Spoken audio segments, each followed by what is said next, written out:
Mangga Bu Nur di kawitan. Oh, kawitan deui. Mohon sok. Ya, siap. Bismillahirrahmanirrahim. Assalamualaikum warahmatullahi wabarakatuh. Selamat Waalaikumsalam. siang, Bapak. Kita sekarang mau presentasi ya di apa? Di Google Meet ya, Pak. Yang pertama moderator oleh saya, yang keduanya materi sama Bapak Anissa, yang ketiganya speaking oleh Bu Mia ya. Untuk dimulai kita membacakan Fatihah. Oh, ya karena doa ya karena saya. Amin. Alhamdulillah selesai. Untuk selanjutnya silakan ke Pak Karnata. Baik, terima kasih Bu Nur Dewi Apipah yang telah membuka acara IHT kali ini. Baik, saya sebelum memulai saya akan share screen. Silakan Bu melakukan share screen dulu materi yang akan disampaikan. Hari ini Bu Bapak kita akan membahas tentang peran dan fungsi komite pembelajaran di sekolah penggerak. Nah, ini mungkin berkaitan dengan apa fungsi kita atau tugas kita di dalam komite pembelajaran di sekolah penggerak. Nah, ini hanya secara garis besar saja apa yang akan saya sampaikan. Mudah-mudahan Ibu Bapak tidak puas sehingga kita bisa diskusi ya secara lebih detail, lebih mendalam. Namun seperti biasa, saya membuat sebuah pertanyaan pematik dulu ya untuk Ibu Bapak yang ada di sini. Barangkali secara awam, secara pengetahuan awal, apa yang Ibu Bapak ketahui satu saja tentang tugas komite pembelajaran di sekolah penggerak. Berarti tugas Ibu Bapak di sekolah Ibu Bapak sebagai komite pembelajaran itu kira-kira yang Ibu Bapak pahami tugasnya seperti apa? Mangga silakan ditulis di chat ya, di chat, diketik. Punten titiknya Pak di WA ieu teh langsung. Dia langsung Bu, dia ada di Oh chat, iya. ya, chat.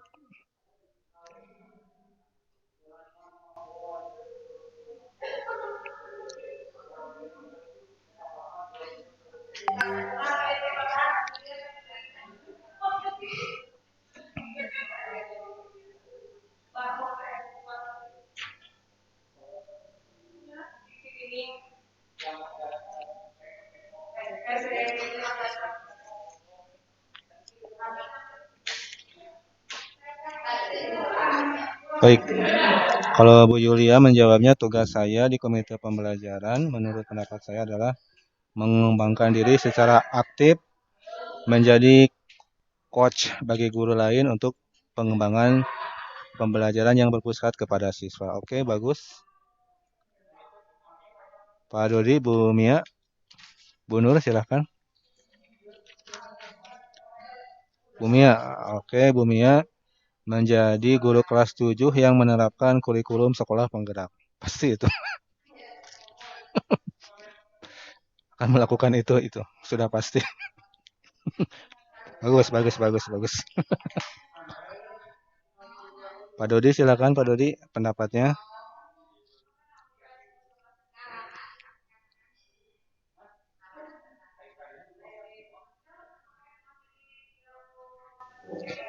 Sama Bu Nur belum menulis.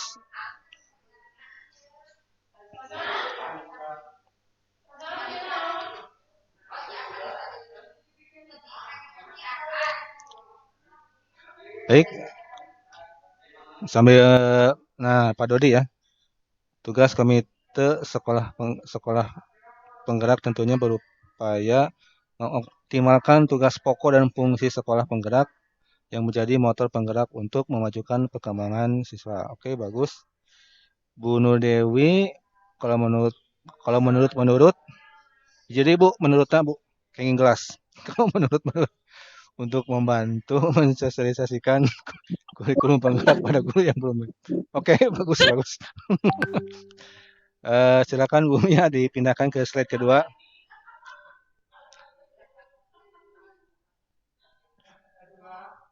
Oke, di slide kedua. Nah, ini peran komite pembelajaran di sekolah penggerak.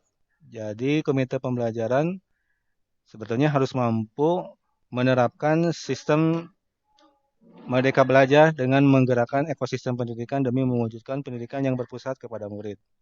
Sebagai salah satu contohnya, guru penggerak, jadi mirip ke guru penggerak ya, atau komite pembelajaran tentunya harus memiliki beberapa nilai atau karakter yang diharapkan.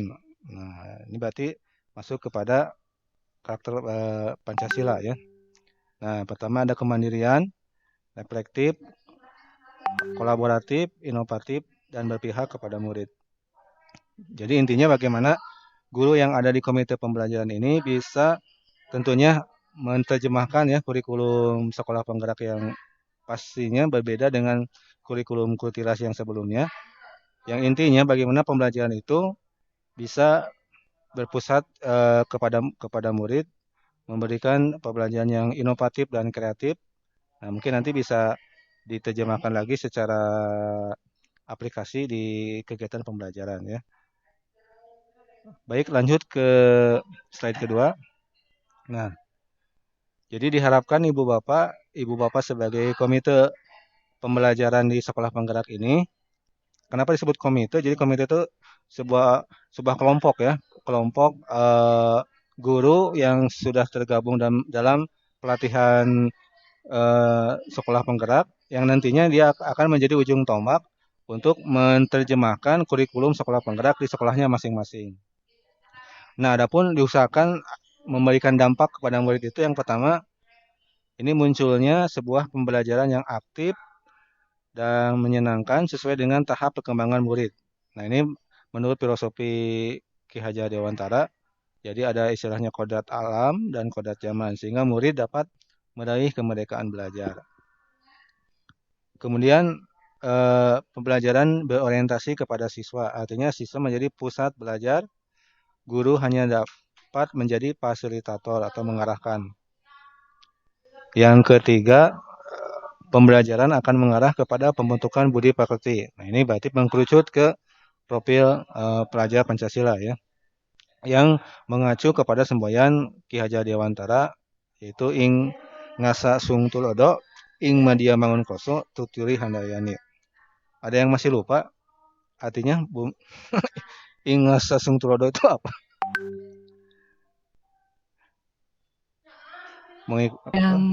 Yang prinsipnya kalau di awal jadi apa pemotivasi ya gitu. Betul. Nah, terus di depan Bu ya. Oh, di depan ya, bukan di awal berarti ya. Dan Di depan. Di depan memotivasi. Di depan memberikan contoh. Di tengah memberikan contoh, kalau di belakang memberikan dorongan, begitu ya? Dorongan ya. Iya. Tapi tidak disundrungkan ya. Mulai ketularan Ibu. Pak Dodi punya pendapat, Pak Dodi? Ing masa sung tulodo itu, ing madia mangun kasut tuturi handayani semboyan. Oh, kalau nggak salah pasti benar nih Pak ya. Pasti Pak Dodi. Jadi yang di mangga. Jadi menurut istilah ingarso sung tulodo ing madya mangun karso tuturi handayani.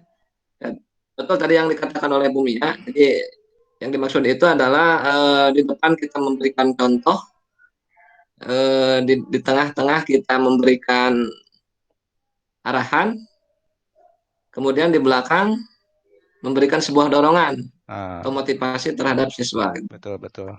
Itu mungkin saja Pak. Betul, terima kasih. Bu Yulia, barangkali ada pendapat?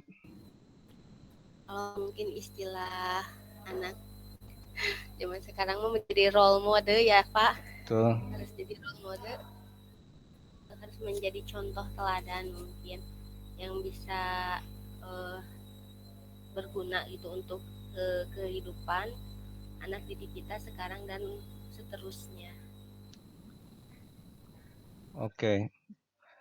Jadi Ibu Bapak, sekolah penggerak itu kembali kepada di samping ujungnya bermuara kepada pembentukan profil pelajar Pancasila.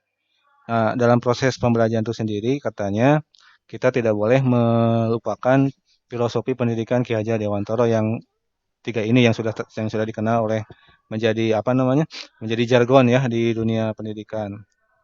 Cuman mungkin kalau boleh sharing ya, apakah ibu bapak bisa memberikan contoh ya, Inga Sasung Tulodo Ing Madya Mangkoso Tutri Handayani dalam kehidupan ibu bapak sebagai guru mungkin bisa diberikan contohnya, atau ibu kan pernah melakukan pasti apa, oh berarti ini bagian dari motivasi, ini bagian dari menuntun, ini bagian dari mendorong pas ngajongklok ya nya. yang ngajongklok. Tah, mangga ada yang mau berpendapat? Satu saja boleh.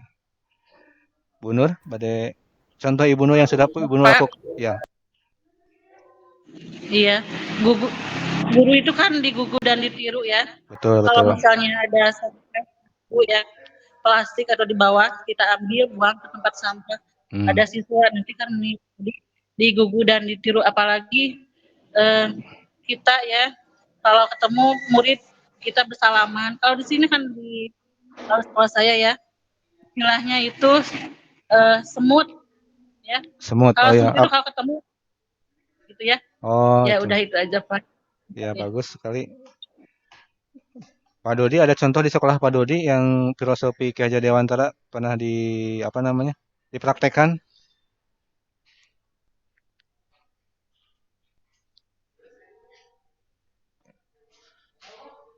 Speakernya Pak dinyalakan. Lupa ya Pak. Seperti tadi Pak yang dikatakan oleh Bu Yulia, Ya. bahwa makna daripada tadi tilah ingarso dalam aplikasi di lapangan. Jadi guru itu memang jadi sebuah role model sehingga menjadi tuntunan bagi anak, sehingga anak pun dengan Halo Pak? Ya, silakan Pak. Masih ada. Oh hilang ya Pak? Hilang. Sinyal makanya. Tapi ada jelas suara Bapak? Ya. Jelas. Ya, lanjutkan Pak. Ya, halo? Ya. Oh, sinyal mungkin ya. Ayah Pak Dodi, ayah. Oh. Ya seperti tadi Pak yang dikatakan oleh Bu Yulia Pak, bahwa makna daripada Ingarso Sung Tulodo ya, dalam realisasi di lapangan atau aplikasi di kehidupan sehari-hari di sekolah, betul bahwa guru itu sebagai role model, sebagai suri tauladan, sehingga memberikan contoh yang nyata bagi anak, sehingga anak bisa meniru tingkah laku kita. Dengan sikap dan perilaku yang kita berikan contoh kepada anak-anak, sehingga anak pun menjadi lebih hormat dan lebih taat terhadap guru. Mungkin itu saja Pak. Baik, bagus, terima kasih. Bu Mia barangkali ada menambahkan? Cukup itu saja. Idem. Bu Yulia. Baik. Idem saja. Baik, terima kasih ya. Nah, betul Ibu Bapak, jadi justru kita itu dituntut untuk lebih lebih menggali kembali ya. Terus terang saya di guru penggerak maupun di komite pembelajaran ini belajar lagi filosofi Ki Hajar Dewantara dalam pendidikan ya, luar biasa. Bahkan terus terang di filosofi Ki Hajar Dewantara itu ada istilah kita itu harus menghamba kepada anak ya. Apa maksudnya menghamba kepada anak? Artinya bahwa anak didik kita itu adalah seolah bagian terpenting dari kita sebagai guru. Guru memberikan pelayanan yang maksimal kepada anak, layaknya anak itu seorang raja mungkin ya. Atau layaknya anak itu seperti anak kita sendiri. Jadi berikan kasih sayang, berikan pengertian, berikan penghambaan bahwa anak didik kita itu adalah bagaikan anak didik kita sendiri. Biarkan mereka tumbuh berkembang menjadi anak-anak yang sesuai dengan jati dirinya. Ya, jadi waktu awal-awal kita belajar di komite pembelajaran kan kita ada belajar filosofi Ki Hajar Dewantara ya. Bahwa guru itu tidak memiliki kewenangan atau memiliki judgment ya atau penghakiman kepada anak bahwa anak harus bisa matematika dipaksa pada anak tidak suka matematika ya. atau anak harus suka IPS dipaksa ke bumi teh kudu IPS awas untuk suka IPS dipaksa. Tapi kalau memang anaknya nggak suka, ya mungkin dia sukanya ke yang lain. Biarkanlah karena memang anak punya keunikannya masing-masing ya. Seperti di filosofi Gajah Dewantara, biarlah anak menjadi dirinya sendiri. Tugas kita hanya mengarahkan kepada anak untuk menjadi apa. Baik, lanjut ke slide berikutnya. Nah, saya di sini sengaja membuat semacam pernyataan ya. Nah, mudah-mudahan di sini ada yang sudah memiliki, ada yang belum, atau bisa jadi menambahkan ya dari karakter atau kekuatan yang harus dimiliki oleh guru di komite pembelajaran. Jadi Ibu Bapak, abdi di guru penggerak maupun di komite pembelajaran ini harus menjadi guru yang tahan banting ya Bun ya. Tahan banting dari apa? Dari berbagai pokoknya ya. Karena terus terang resistensi di sekolah-sekolah besar seperti sekolah saya di sekolah Bumia itu resistensinya sangat tinggi untuk apalagi ada istilah ya, junior senior itu kan di sekolah yang besar-besar itu. Senioritas. Nah, betul senioritas itu begitu dominan. Nah, ujuk-ujuk ketika kita jadi bagian guru penggerak, kita jadi bagian bagian komite pembelajaran di sekolah penggerak. Itu kan berarti bagian kita jadi seolah-olah jadi peran sentral di situ, ya, peran sentral. Bahkan kita harus punya kewajiban untuk share share ilmu kita itu kan. Nah, bagaimana ketika share-nya kita dengan orang yang usianya lebih di atas kita gitu kan. Nah, itu mungkin ada trik-trik khusus ya. Eh, apalagi kita kan sudah belajar pembelajaran andagogik ya. Nah, itu ada pembelajaran terhadap orang dewasa akan seperti apa. Oke, yang pertama tentu saja kita harus memiliki sebagai guru di komite pembelajaran percaya diri. Itu wajib itu ya, Ibu Bapak. Percaya diri bahwa saya mampu melakukan tugas apapun sebagai guru dengan kemampuan sendiri. Maka dari itu, guru penggerak ataupun guru di komite pembelajaran itu dalam hal belajar, mencari ilmu baru itu wajib ya, hukumnya sebetulnya bukan itu saja ya. Semua guru juga wajib. Pembelajaran sepanjang hayat itu tidak mesti terbatas oleh waktu, ruang dan waktu, tapi semua harus belajar dan belajar terus ya. Guru yang baik itu adalah guru yang tidak pernah masuk, itu menurut anak ya. Guru matematika yang tidak pernah masuk ke dalam kelas itu guru yang baik kata anak-anak ya. Nggak, maksudnya guru yang baik itu adalah guru yang selalu belajar, belajar dan terus belajar ya. Walaupun kita sudah menjadi guru, tapi yang namanya belajar itu tidak mengenal waktu ya. Apalagi Ibu Bapak tadi sudah disinggung bahwa digitalisasi pendidikan itu tidak akan lepas dari IT ya. Nah, bagaimana mungkin kita bisa berbagi dengan rekan, berbagi dengan dalam satu komunitas, kalau secara penguasaan IT-nya kita juga tidak di-upgrade ya. Bukan masalah bisa dan tidak bisa ya di sini Ibu Bapak. Kalau bisa dan tidak bisa sebetulnya itu kembali ke kitanya. Kalau ketika kita merasa tidak bisa, kemudian kita belajar, nah itu yang bagus. Beda kalau kita merasa tidak bisa, malu, minder, tidak mau belajar, ya udah itu mah say goodbye saja gitu, akan tergilas dengan zaman Ibu Bapak. Nah, makanya dari itu manfaatkanlah kumpulan-kumpulan guru dari mulai MGMP, KKG, kemudian kumpulan-kumpulan MGMP serumpun ya, baik di sekolah maupun di kabupaten, manfaatkan Ibu Bapak untuk selalu mengupgrade kompetensi Ibu Bapak. Nah, kemudian yang kedua Ibu Bapak sebagai guru di komite pembelajaran, kita tidak boleh anti kritik ya, artinya kita siap menerima masukan kritikan selama itu untuk kebaikan kita. Nah, Ibu Bapak, sami abdi oge abdi di sini juga banyak yang ya namanya istilahnya mengkritik dan segala macam ya abdi terima kalau memang itu untuk perbaikan kita semua ya.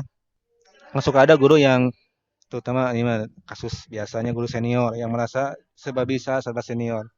Ketika ada masukan dari dari bukan bawahannya dari yang udah yang lebih muda kadang tidak mau tahu ya, menutup mata. Justru disitulah Ibu Bapak guru yang menutup mata menutup telinga dari kritikan dari masukan orang, itulah guru yang celaka Ibu Bapak.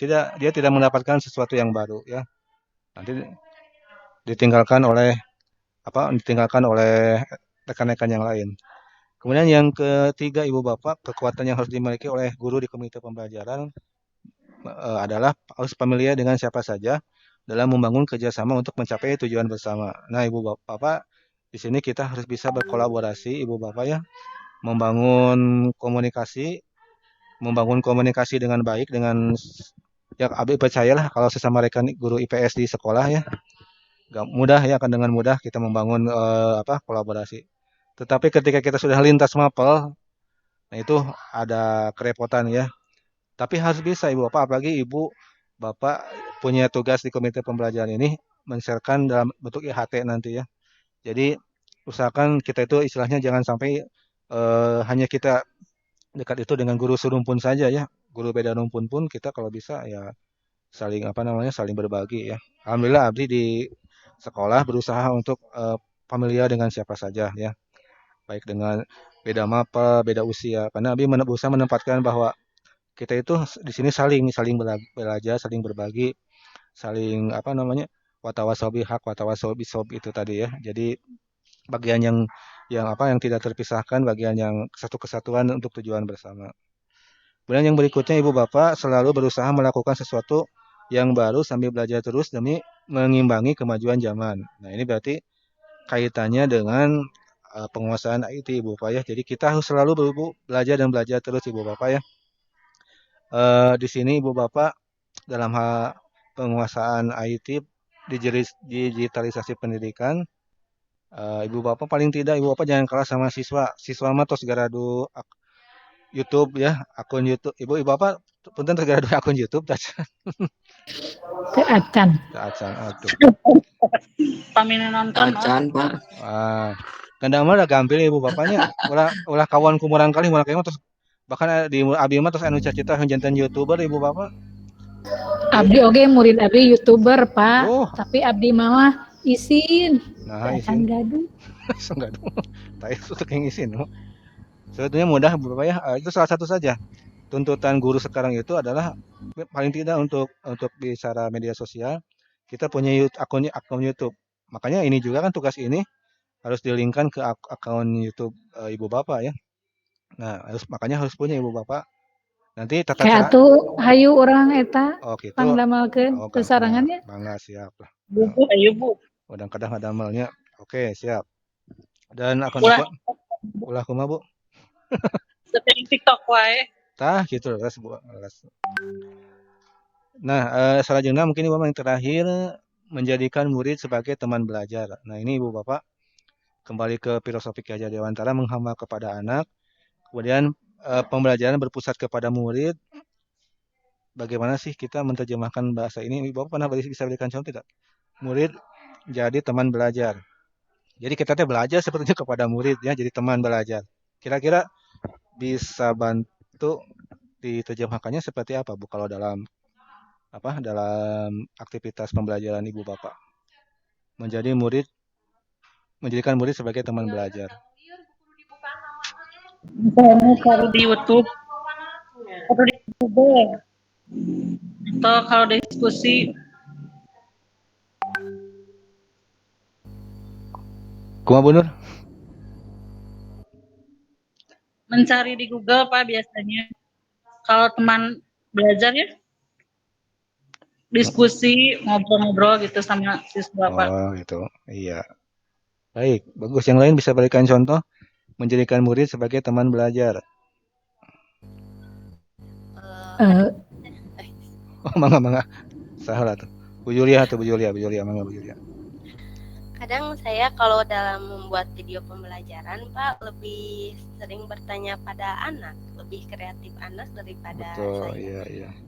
Kadang saya juga belajar dari mereka, tidak hanya mereka belajar dari saya gitu.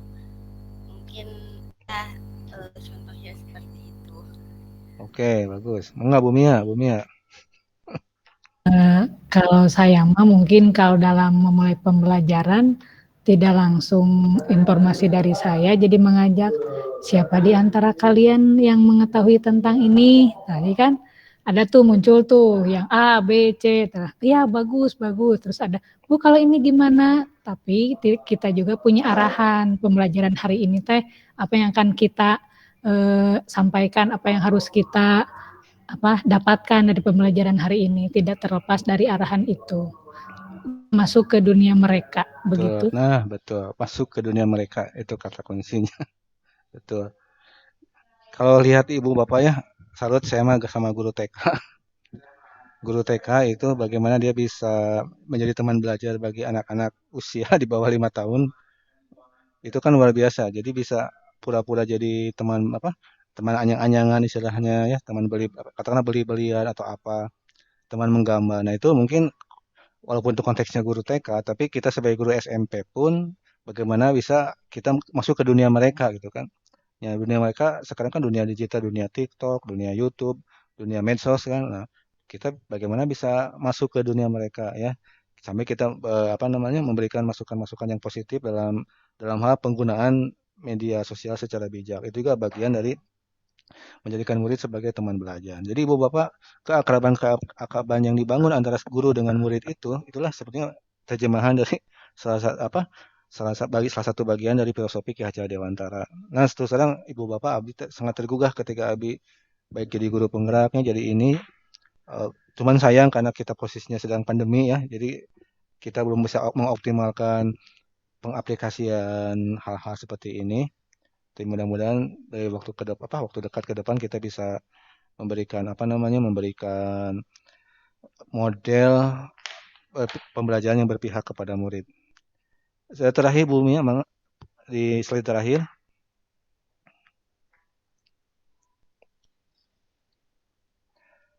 Nah, Ibu Bapak, ini contoh yang pernah Abi lakukan ya, kontribusi nyata yang sudah dilakukan berkaitan dengan filosofi Ki Hajar Dewantara. Kemudian berdasarkan juga pembelajaran yang berpusat kepada anak dan ada juga istilah pembelajaran bermakna ya. Nah, ini yang pertama, ini dalam konteks PJJ Ibu Bapak ya, ternyata bisa sebetulnya. Contoh di sini melibatkan siswa secara penuh dalam pembelajaran jarak jauh, di mana pembelajaran ini berpihak dan berorientasi kepada siswa melalui pembelajaran berbasis aktivitas Ibu Bapak dengan memberikan tugas studi kasus konflik sosial yang terjadi di lingkungan sekitar siswa. Ini kan karena Abi kaitannya dengan materi kelas 8 Ibu Bapak ya. Kan di kelas 8 ada materi konflik sebelum konflik apa? Pluralis, pluralis, pluralitas, Pluralisme. Pluralisme. Inventes, Pak. Konflik, pluralisme, konflik, dan integrasi. Nah, Ibu Bapak, ketika kita membahas masalah yang seperti itu, usahakan kalau ingin menjadikan pelajaran bermakna itu, jangan bawa sisa jauh-jauh ke kasus-kasus yang ada di luaran sana. Ini kan kita banyak yang menampilkan video, menampilkan gambar kasus-kasus katakanlah konflik, kasus-kasus pluralisme yang ada itu boleh sebagai bahan sebagai bahan tambahan pengetahuan anak. Tapi akan lebih bermakna ketika anak diberikan tugas mempelajari konflik dan integrasi itu di kehidupan nyata dia. Makanya apalagi dalam konteks PJJ saya memberikan LK yang isinya bagaimana LK tersebut diisi oleh anak untuk menuliskan sebuah kasus konflik. Nah, ini konfliknya sederhana saja. Bisa konflik antara orang tuanya, misalnya pasti ada biasanya orang tua ibu sareng bapak, terjadi piring terbang misalkan di rumahnya. Nah, anak menganalisis kasus itu. Jadi, pertama mungkin apa yang jadi penyebabnya gitu kan, dampaknya seperti apa. Nah, terus upaya-upaya yang dia lihat upaya untuk menyelesaikannya seperti apa. Kan anak bisa melihat dan menulis sendiri melibatkan anak. Atau ulah terlebih-terlebih misalkan ya anak pernah terlibat konflik dengan tetangganya. Misalkan budak laki masalah layangan misalkannya layang-layang segala macam kan bisa konflik dengan tetangga. Nah, itu menjadi pembelajaran bermakna di situ akan muncul. Jadi siswa dilibatkan langsung. Jadi itu pembelajaran bermakna kontekstual dan faktual Ibu Bapak. Nah, kita tuh harus bisa mengarahkan pembelajaran yang seperti itu. Jadi betul-betul anak tuh merasakan oh ini diajar IPS jeung si bapak pakar teh ngannya kieu tah gitu. Termasuk tadi sama seperti Bu Yulia ya Abi juga membuat video pembelajaran itu justru anak yang membuat bahkan di-upload oleh Abi bahkan ditandingkan ke Abi ya. Silakan nanti bisa dilihat di akun YouTube Abdi produk-produk anak dari video pembelajaran yang bagus-bagus gitu kan pakai kain master pakai pipa video ya itu luar biasa. Nah, itu kita bisa menjadi bagian mengembangkan potensi sekolah ya potensi anak untuk sebuah aktivitas pembelajaran yang bermakna bagi anak. Jadi anak terlibat langsung di situ ya terlibat mencari materi menjadi pelaku bahkan memberikan kesimpulan sendiri.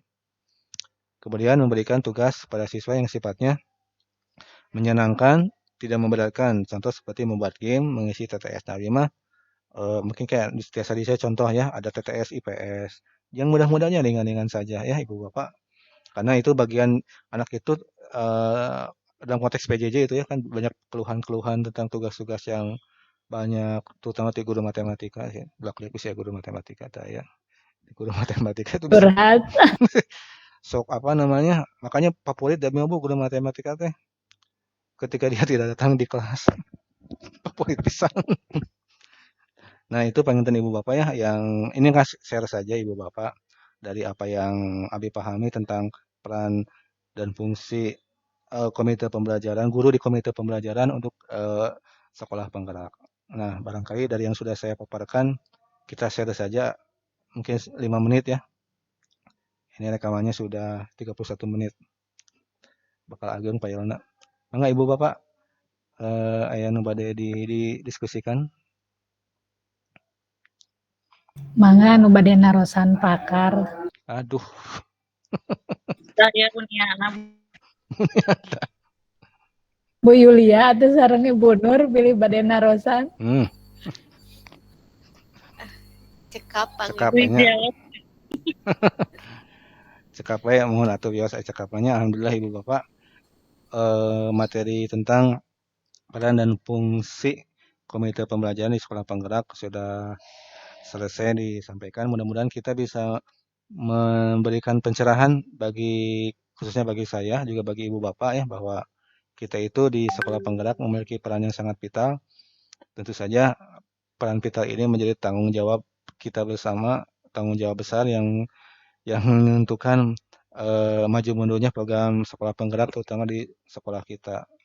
Dan jangan lupa belajar dan belajar terus atau guru pembelajar sepanjang hayat, jangan sampai berhenti ya walaupun kita sudah menjadi guru. Itu saja yang bisa disampaikan. Mudah-mudahan mau ada ice breaking nanti sama Bu Mia ya. Saja mudah-mudahan ada manfaatnya. Sekian, berarti hidayah. Wassalamualaikum warahmatullahi wabarakatuh. Waalaikumsalam warahmatullahi wabarakatuh. Terima kasih kepada Pak Karnata ya telah memaparkan yang begitu hebat ya. Kita ambil hikmahnya. Semoga kita sukses selalu. Amin ya rabbal alamin. Amin, amin. Untuk yang ice breaking ya sama Bu Mia, silakan. Mangga Bu Mia. Ya, terima kasih Bu Nur Dewi Afifah. Siang-siang begini kita ice breaking dulu ya Bapak Ibu. Mangga. Kita buat satu kalimat ya mungkin ya. Masing-masing berarti satu yang jika aku titik-titik.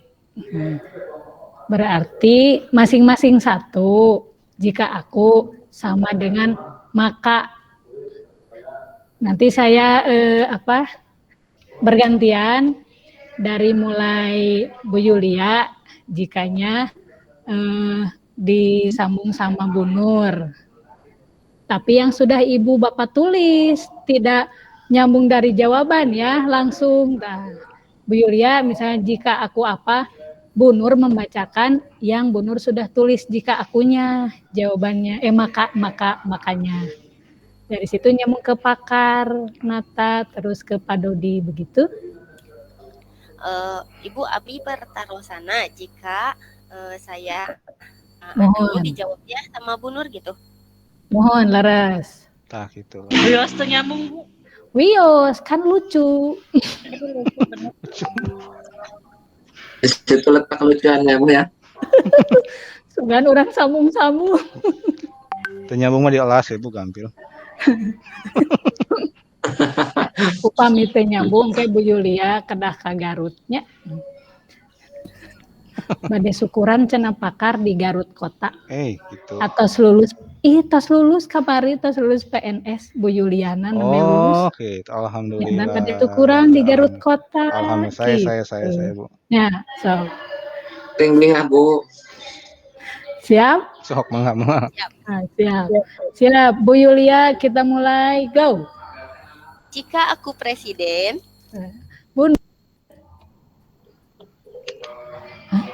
Bunur Mic-nya, teka Bu. dangu. Mic-nya dinyalain. Oh iya siap.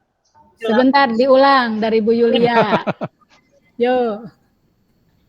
Jika aku presiden, Maka aku tidur. Pakar, mangga. Jika aku seorang kapiten, Pak Dodi. Maka Pak aku Dodi. makan. Bu Yulia, aya itu cikana. nah Bu Mia henteu. jika aku kehujanan, Bunur. Maka aku makan.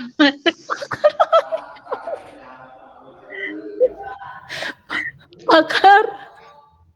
Jika aku menjadi calonnya Bu Nia. Aduh, astagfirullah. Maka aku istirahat.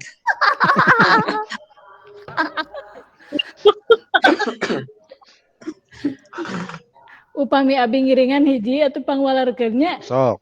Bu Yulia. Mangga.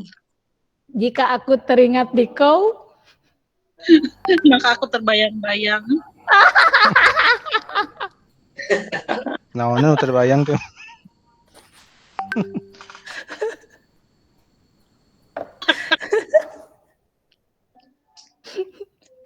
atas Baik, udah. Oke. ya, atas wedenya punya. Alhamdulillah tiasa gumujeng ya. Oh, alhamdulillah. Waktu disangakeun ka Bu Nur nuhun sadayana Nuhun, Bapak Bu. Ibu hebat. Sami-sami Bu.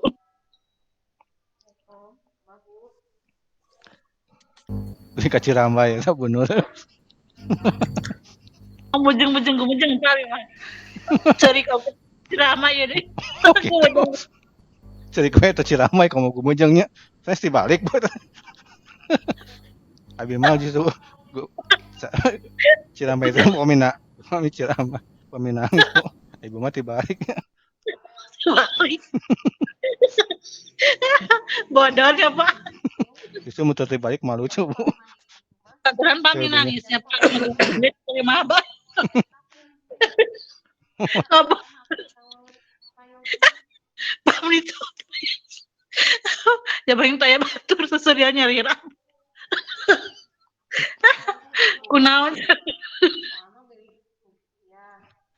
Karena belian nomor atas kan Bu. Mangga tuh. Orang tutup lagunya. Sok Bu. Tutup lagu. Iya sih.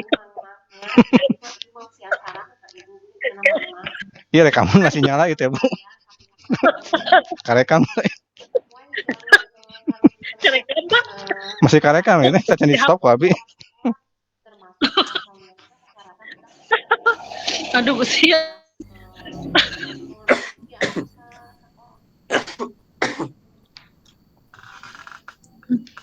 Alhamdulillah kita yang sudah melaksanakan diskusi IHT. Kita bacakan Alhamdulillah. Wilujeng sonten Bu. Pak. Assalamualaikum warahmatullahi wabarakatuh. Waalaikumsalam. Waalaikumsalam warahmatullahi wabarakatuh.